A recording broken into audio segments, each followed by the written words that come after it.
Can you use conferences and events to generate leads for your business? That's what we're talking about today on the Proposify Biz Chat.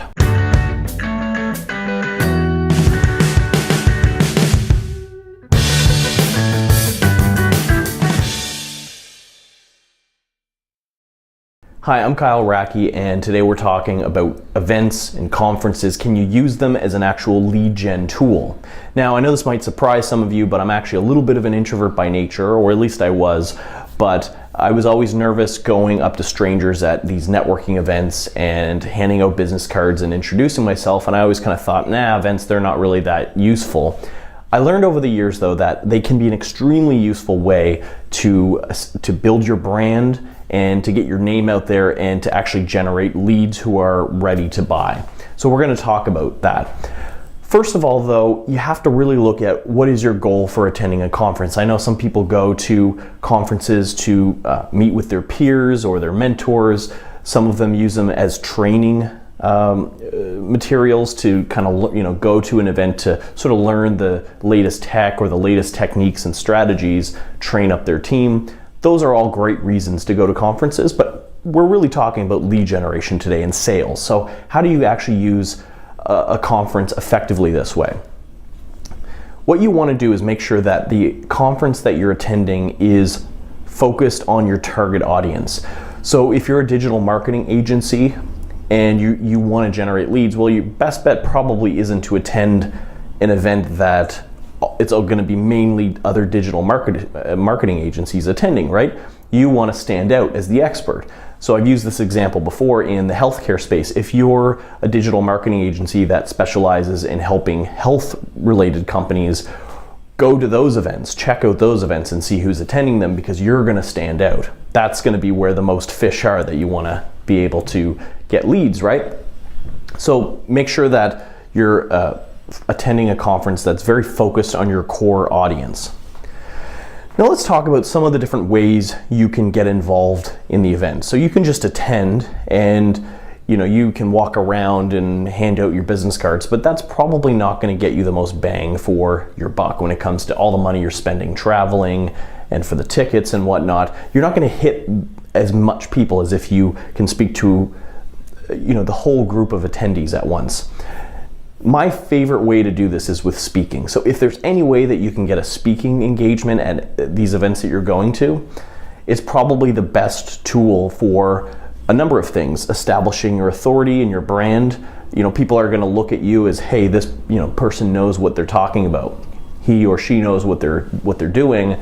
I need to go up afterwards and introduce myself. Or the best thing is if you're speaking, and I've seen this done before, the speaker actually had a phone number that you text to get a lead magnet. So I think it was a free video, and he said, text your email address to this number, and then immediately it shoots back an auto message that says, hey, check your inbox, we sent you the video. Of course, now you're in their subscriber list, and he's sending new videos and new content and eventually an offer. So it's a really good way to automate that side of the lead generation process and the follow-up.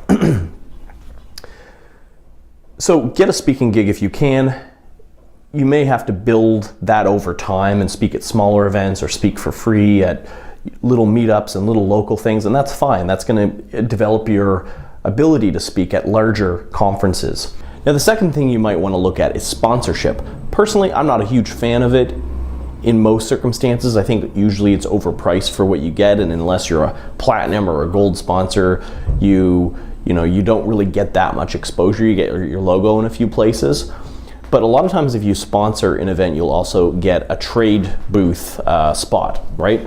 So trade show booths can be a good way to generate leads. Now, there's a few things you'd want to keep in mind with a trade show booth. One is, are you by yourself, assuming you're the business owner, are you going to be able to man that booth or woman that booth? Are you going to be able to be there while the event's going on? If not, then you might want to get your team involved and get some members of your staff engaged at the booth, traveling with you, being the ones who are, the extroverted ones, talking to people as they're walking by, having conversations. That's something you're going to want to look at. It doesn't always have to be salespeople on your team either. It could be if you're at a developers conference, then have developers on your team. Like, bring whoever you think is going to be the best fit for that event.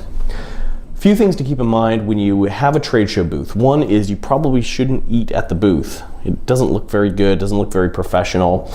And a lot of times when there's events going on, there's talks during the day, there's sessions going on. So there's not really a lot of foot traffic anyway. And then when people file out for lunch, that's when there's a lot of people walking around. So what you would want is you or your staff don't be, going out for lunch when the most traffic is coming by your booth, right? So eat while the sessions are going on somewhere away from your booth, come back, and then when there's a lot of people nearby, well, that's when you want to be there, ready and engaged.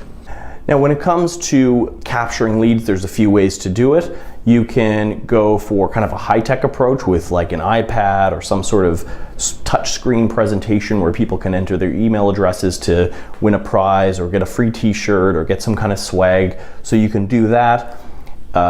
Also, if the event is kind of a bit of a more old school audience, maybe you want to go for just a simpler approach of having a bowl and having them put their business cards in it to win a prize or win a contest or get their swag.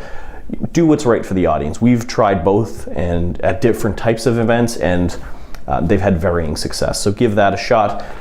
The most important thing is following up on the leads that you get and having that email ready to go. It's already written, and your people or yourself, as soon as you get back, like that night or the day after, send all those follow-up emails, customize them a little bit for each person. You're gonna forget who you talk to if you wait a week to send the email, so do it as soon as you can. Do not push the envelope too hard. I know this is very easy to do, it is for me as well, there's a lot of after parties, there's a lot of dinners and events that are going on in the evening. Personally, I find conferences you get the best networking in the evening after the event, right? When everybody's in kind of party mode. And it can be a little bit too easy to tie one on and stay out too late, and then you find it hard to get up the next day. So especially if you have a booth, make sure that you or your people, or whoever's going to be at the booth, that they go to bed at a reasonable hour so they can get up bright-eyed and bushy-tailed the next day. If you try all these different things, you can use conferences and events as a really good lead gen tool to get new clients, to get new customers at your door. Hope you enjoyed this. Hope you have found it helpful. If you want more videos like this, be sure to hit that subscribe button and also sign up for our email list where you'll get more content like this every week. Thank you so much for watching, and bye for now.